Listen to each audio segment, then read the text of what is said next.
Assalamualaikum warahmatullahi wabarakatuh.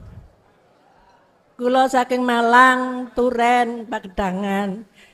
Kula badhe tanglet Pak Yai. Kula dereng paham saestu bedanipun Al-Qur'an Karim kalian Al-Qur'an Qadim. Matur nuwun atas pahamanipun. Assalamualaikum warahmatullahi wabarakatuh. Waalaikumsalam warahmatullahi wabarakatuh. Al-Qur'anul Karim itu yang tertulis, Al-Qur'anul Qadim itu tersirat. Al-Qur'anul Qadim itu tersirat berarti tempatnya ada di hati seorang yang mukhlis. Hati seorang yang sudah bersih dari perkara iman selain Allah. Kalau Al-Qur'anul Karim gini kiwau tulisan niki. Makanya mengapa di dalam aturan syariat jikalau jenengan ini punya hadas kecil lebih-lebih besar, nggak boleh megang Al-Qur'anul Karim. Dosa. Sama, siapapun kita kalau di dalam hati kita masih ada kotorani nafsu, kotorani hati, najis, nggak berhak ada muncul Al-Qur'anul Qadim. Isinya macam-macam, isinya macam-macam. Yang jelas di dalam Al-Qur'anul Qadim itu lebih memfokuskan hati kita untuk hanya menyembah pada hidup ruhaniyah ini. Yes. Ada lagi? Ibu tasik wonten? Ibu dulu tak entek nih ibu nih disik. Pak, sabar. Ibu dulu dientek nih. Bismillahirrahmanirrahim. Assalamualaikum warahmatullahi wabarakatuh. Kula saking Jember, Pak, saking Jamaah Assalam Tembok Rejo. Engkang kula tangletaken masalah pertemuan. Pertemuan yang selama ini kita impikan, nggih. Pertemuan engkang kita dambakan yang pengennya bukan hayalan. Enten lagune niku nggih.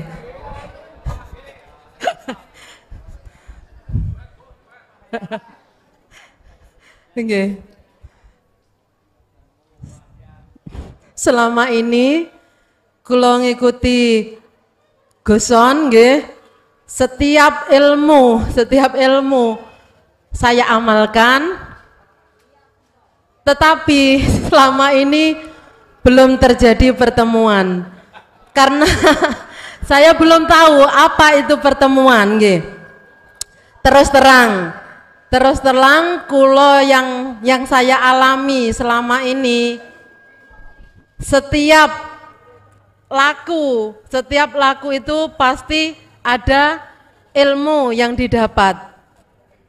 Saya tidak pernah bertanya, tapi setiap laku itu ada ilmu tersendiri. Setiap hari kita bertemu dengan keluarga, itu kan dinamakan zuhud umum nggih Gus. Di dalam zuhud umum niku saya rasakan setiap kita ingin bertemu dengan Allah, setiap kita ingin Allah itu tersenyum, kita bahagiakan anak kita bahagiakan suami kita, itu sudah termasuk melihat Allah itu tersenyum. Itu saya tidak mengerti apakah itu saya zikir, apa saya zikir apa tidak, saya tidak tahu. Yang penting saya ingin membahagiakan anak saya, membahagiakan suami saya, agar mereka tersenyum, agar semua orang yang di sekitar kita itu tersenyum. Itu saya merasa melihat Allah itu tersenyum. Itu saya enggak tahu saya berzikir apa enggak.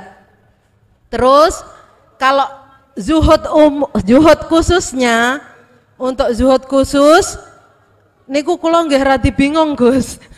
Mergane niku kan umpama kita bangun nggih.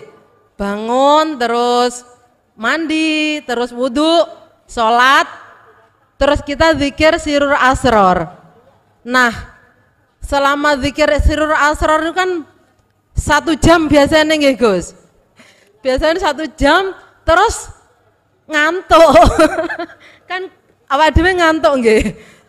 Terus ya kita kan tertidur Gus. Nah, itu termasuk laku apa bukan Gus? Bingungnya niku. Terus selama zuhud khusus niku yang saya lakukan setiap hari ngoten. Terus saya tidak tahu apakah itu pertemuan dengan Allah apa bukan. Setiap orang yang ditanya kalau bertemu dengan Allah itu merasakan kebahagiaan. Sebenarnya merasakan kebahagiaan, tapi saya tidak tahu saya itu di makom muhadarah apa mukasafah, saya tidak tahu Gus. Makanya niku yang saya lakukan itu yang salahnya itu di mana ngoten Gus. Nggih sampun matur nuwun. Assalamualaikum warahmatullahi wabarakatuh. Waalaikumsalam warahmatullahi wabarakatuh. Dulu sebelum para masyayikh gelar perjalanan ruhaniyah untuk tinggalkan dunia, artinya kesadaran keakuan diri itu lepas dulu ya. Sebelum para masyayikh berani gelar lewat versi Quran. Dulu termasuk mbah saya. Ya, termasuk. Itu beliau itu memegang satu perilaku yang disebut sebagai sholat daim. As-sholatu ad-daimun. Yang meditasinya adalah untuk mencapai kesempurnaan atas kesadaran bahwasanya selain hidup itu la maujud, tidak wujud. Sehingga digiring kesadaran penuh kalau kita makhluk itu la haula wala quwwata, artinya mengosongkan diri dari pengakuan-pengakuan apapun atas diri makhluk ini. Dan pada saat itu orang lain tidak akan pernah ada yang tahu, memang dirahasiakan. Dirahasiakan. Enggak boleh orang tahu. Istri, anak pun enggak boleh. Dulu. Lah sekarang versi Quran muncul. Akhirnya berani secara terang-terangan bahkan lewat medsos. Padahal ajaran-ajaran yang disebut ajaran sejati, sumber itu dari Al-Quranul Qadim. Kok bisa? Iya. Karena di dalam dirinya itu sudah bersih dari segenap perkara selain Allah. Otomatis akan muncul dan teranglah Al-Quranul Qadim. Oleh karena pada saat dulu orang Jawa itu tidak bisa baca Quran, di Jawa no. Walaupun dengan bahasa Jawa hidup itu paham. Allah itu tidak harus bahasa Arab, bahasa Quran. Iku lak kanggo wong Arab. Kanggo wong Arab. Walaupun dengan bahasa Jawa, Allah ya paham. Allah paham. Dulu. Itu berarti ada kaitannya dengan meditasi. Dulu. Lah sekarang versi Islam lewat surat Al-Insan 25-26 yang itu sudah dilakukan oleh Rasulullah. Wadhkur Muhammad, ingatlah kau, sebutlah dengan nama Tuhanmu. Artinya ilingo atimu bukrota wa asilah, mulai saat pagi sampai sore. Berarti inilah yang kusebut sebagai kholwat atau uzlah, meditasi secara umum. Bertemu Allah di tempat nggon rame. Dikatakan rame, jasmania kita berurusan, berinteraksi dengan urusan dunia. Mengapa kita harus ditekankan untuk berkholwat di situ? Karena di situ juga ada Allah. Wong namanya sholat daim itu 24 jam. Berarti tidak harus di tempat sepi tok, harus sampai di tempat ramai. Waktu kita menghadapi suami istri, di situ juga ada Allah. Temui Allah. Lah, sistemnya, ajarannya untuk bisa ketemu Allah, maka dibukalah lewat surat Al-Baqarah 256 yang disebut Sirul Asror. Ini sebagai bentuk fungsinya daripada surat Al-Anbiya ayat 87 terkait la ilaha illa anta subhanaka inni kuntu minadz dzalimin. Artinya kita akan merasa zalim selama ini pada Allah, sadar manakala kita itu, mohon maaf, sudah menganggap dan merasa Allah itu dekat. Baru Pak, diteruskan dzikirnya itu. Lah, tanda bertemunya kita kepada Allah ketika saat khalwat umum ini ada 3. Beda nanti kalau di ketika saat meditasi khusus, khalwat khusus beda. Biasanya itu gini, kalau yang di umum ya, artinya jasad kita gembul siapapun. Pertama, la yarawna li anfusihim say'an. Dalam diri jenengan itu sudah tidak akan nyata kalau makhluk itu yang melakukan, hatimu.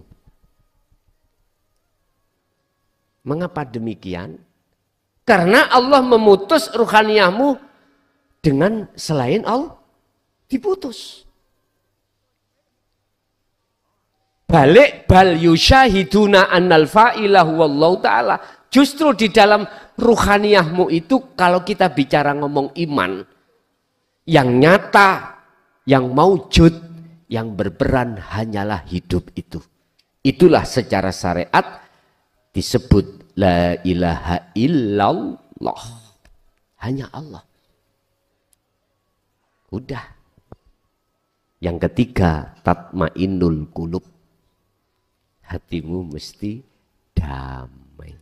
Tinggal pertanyaannya kita, bertemu Allah di situ berapa detik kalau hitungan detik? Berapa menit kalau hitungan menit? Berapa jam kalau hitungan jam? Yang jelas, hubungan ruhaniyahmu ini dengan selain Allah diputus. Wa man kana yarju liqa Allah fa inna ajalallahi la'at. Al-Ankabut ayat 5. Barang siapa yang hatinya ada keinginan untuk bertemu aku Allah, bertemu Allah, fa inna ajalallah, maka Allah berjanji dalam waktu yang sudah ditentukan, baik kholwat umum maupun kholwat khusus, pertemuan akan terjadi. Dikatakan bertemu adalah la ibsorun wa mubsorun wa basorun. Tidak ada bacaan aku hamba, tidak ada bacaan kau Allah, tidak ada. Semuanya itu fana. Fana, nggak ada. Kalau dibahasakan di surat At-Toha, surat Toha ayat 14 itu, innani anallah, sesungguhnya yang ada, aku iki adalah Allah. Sesungguhnya aku ini adalah Allah, tidak ada Tuhan kecuali aku. Jadi bahasa aku itu munculnya dari hidup dalam dirimu yang berkata, bukan dirimu roh. Dirimu sudah lebur, hidup ya lebur, berarti wis kana bedane roh dengan hidup. Ya iku sing ngomong. Wis jelas ya. Ya niki lho, Pak. Jelas ya? Wis. Terus ketika saat kita dikatakan bertemu saat khalwat khusus, biasanya, biasanya Anda ini dimasukkan satu alam di mana alam itu penuh dengan hubungan makhluk. Si onok makhluk. Apakah alam malakut ketemu malaikat, apakah alam jabarut ketemu bongso-bongso begebluk, apakah lahut ketemu bongso-bongso arwahnya para kekasih Allah. Ini belum, ini sih proses.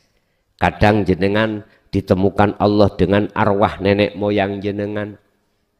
Kadang juga dimasukkan alam yang disebut barzah, atau dimasukkan neraka, dimasukkan lauhil mahfud, dimasukkan surga. Ini masih sebatas makhluk. Inilah Pak yang kumaksud makom mukasyafah.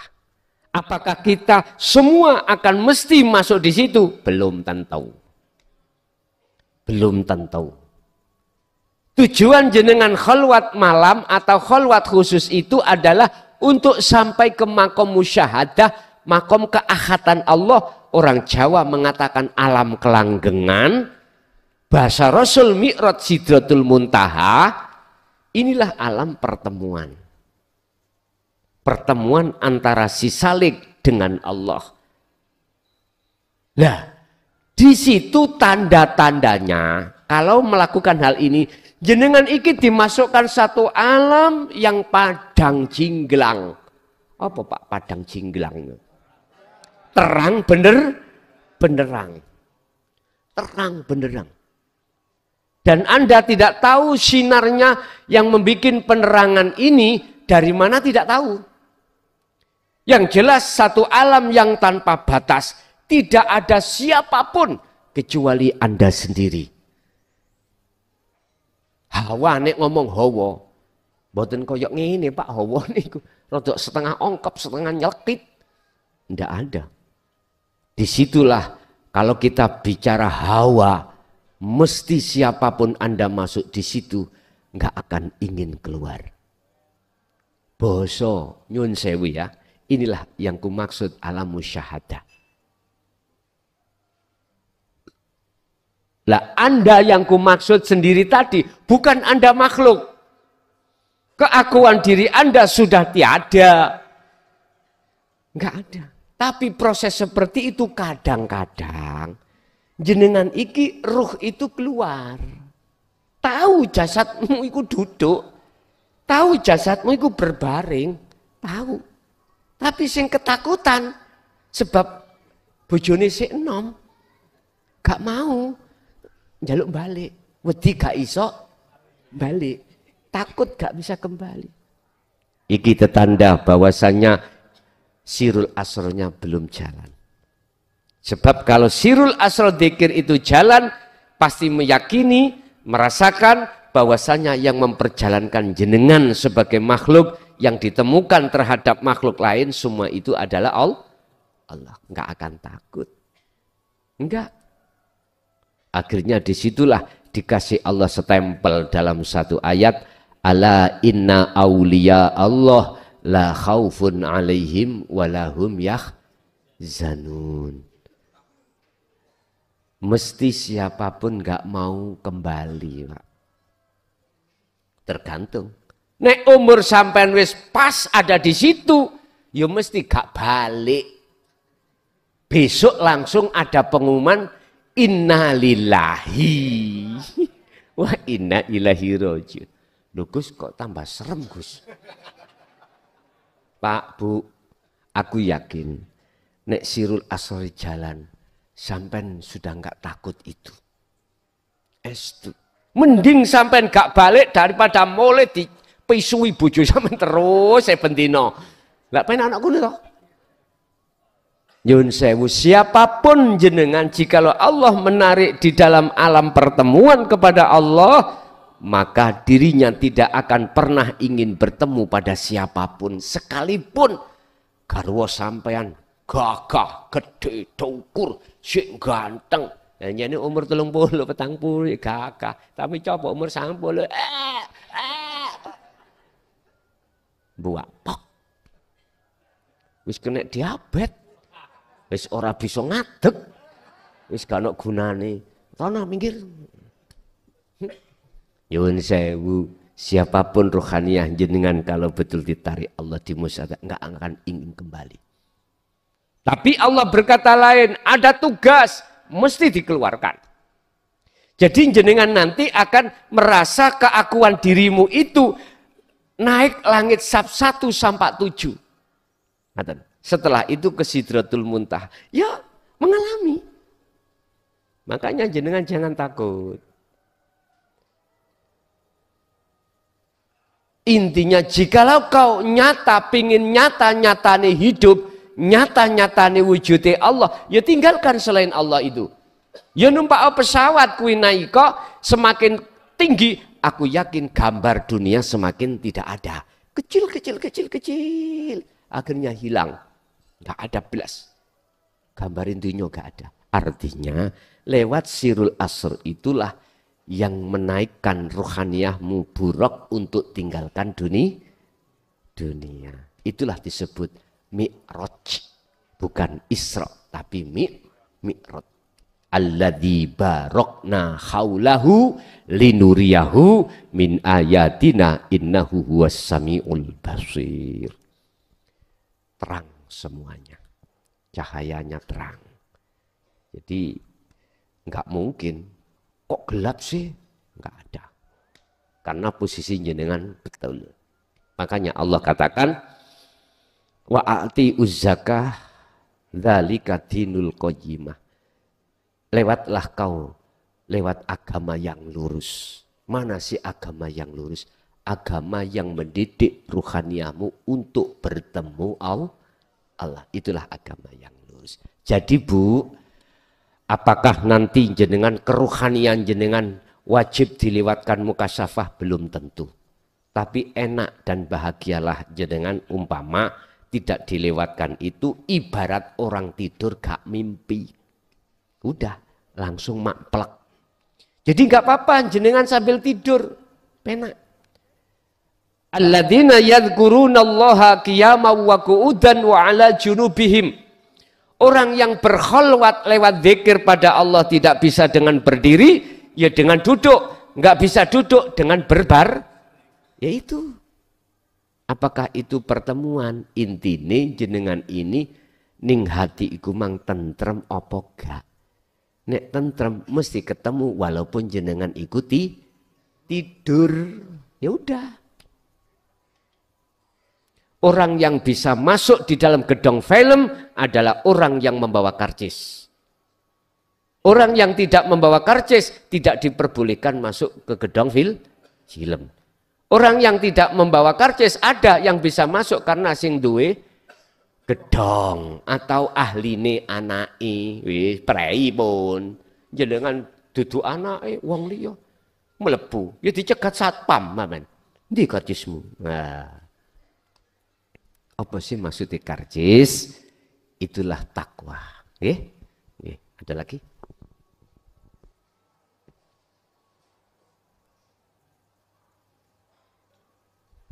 Perempuan habis? Ganti bapak-bapak. Ada? Ya wis. Terima kasih. Assalamualaikum warahmatullahi wabarakatuh. Yai, selama saya datang di majelis ini, ibarat sepak bola itu, yaitu giringnya bola sangat bagus, seperti Ronaldo, sampai gol di hati saya. Tapi ini loh Yai, yang belum bisa pray itu golnya ini masih nyangkut. Jadi nafsu, egois, dan lain sebagainya itu masih ada di sini. Jadi ini pertanyaannya, apakah saya ini manusiawi ya seperti ini, apakah bertemu dengan Allah itu harus berproses sangat panjang? Ini kadang saya menangis sendiri. Jadi untuk menghilangkan ini loh Yai yang sangat susah. Terima kasih. Wassalamualaikum warahmatullahi wabarakatuh. Waalaikumsalam warahmatullahi wabarakatuh. Allah memproses si A dengan si B untuk bertemu Allah berbagai cara Allah.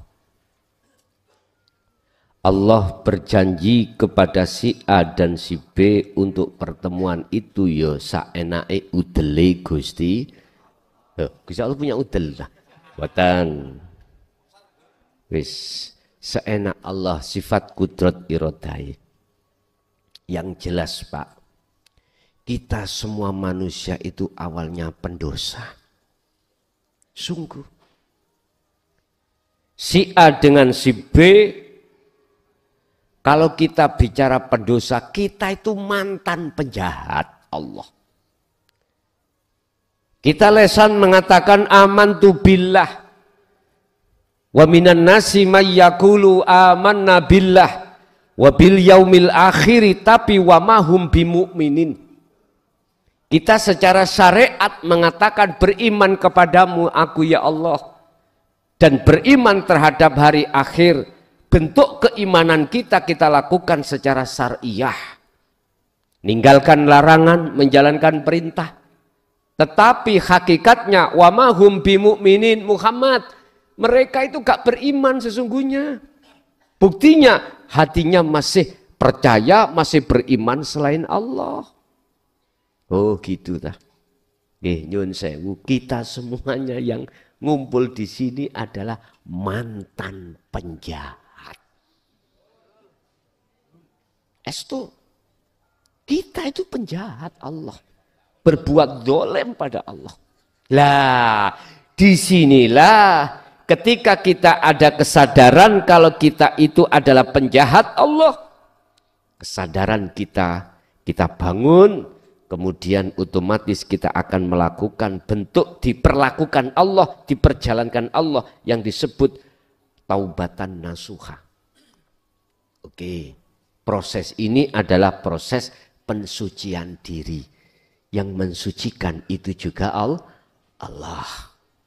Yang jelas jenengan itu susah untuk pelepasan ego dan lain sebagainya. Pun biarkanlah. Yang membuat angel susah itu ya Allah. Cukup jenengan satu saja. Jangan pernah kehilangan tongkat kedua. Artinya jenengan tetap fakodistam saka bil urwatil wuthqa lam fisomalha. Pegang teguh tali Allah semampu dalam dirimu. Urusan mangke lepase kapan dan pada waktu bagaimana, ya udah, itu bukan wilayah kita. Itu wilayah Allah. Udah. Wa aslimu lahu, serahkan pada Allah. Satu sisi kita terus mengasah zikir tersebut. Terus asah.